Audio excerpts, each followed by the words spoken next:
चक्रवर्ती class statement दी जाती है मूर्खता में। तो सवाल ये पूछना चाहिए, राहुल गांधी जी आपने ऐसा बयान दिया, भारत की जनसंख्या कितनी है, 140 करोड़ है, कितने सिख है, कहां कहां रहते हैं, कहां पे आपको किसी सिख कम्युनिटी के मेंबर ने या रिप्रेजेंटेटिव ने कहा कि हमें पगड़ी पहनने में मुश्किलात है? भाई I am a very proud Sikh. मैं पिछले 60 साल से ऊपर से I've been wearing a turban, I've been wearing a kada. I've never come across anyone who said that they have a difficulty in wearing a turban or wearing a kada. So I think this statement I would not attribute to कि उनको समझ में कम है. I mean, it was in his father's time when a pogrom was carried out.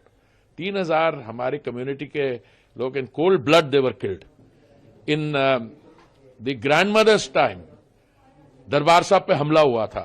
तो ये नहीं कि उनको चीज पता नहीं। I thought he was not born and some of the things unfair to target him for what his grandmother did, but the issue is he should be now he is, I mean युवा नेता कहते हैं उनके बारे, but he is not युवा, he is युवा by a very flexible definition.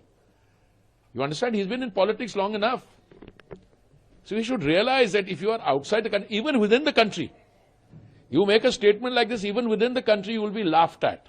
This is a statement which deserves to be condemned in the strongest possible terms, and I think it shows him up that he is not, this is not political immaturity. ये वो क्या कहते थे पप्पू, ये वो वाली चीज नहीं है, ये कुछ और है। ये he is trying to incite my brothers who live outside the country, जो मेहनत से अपनी कमाई करते हैं, उनको देश के बारे में पता नहीं, उनके सामने बैठ के अरे आपको तो पगड़ी बांधने में बड़ी मुश्किल हो रही है। सवाल ये है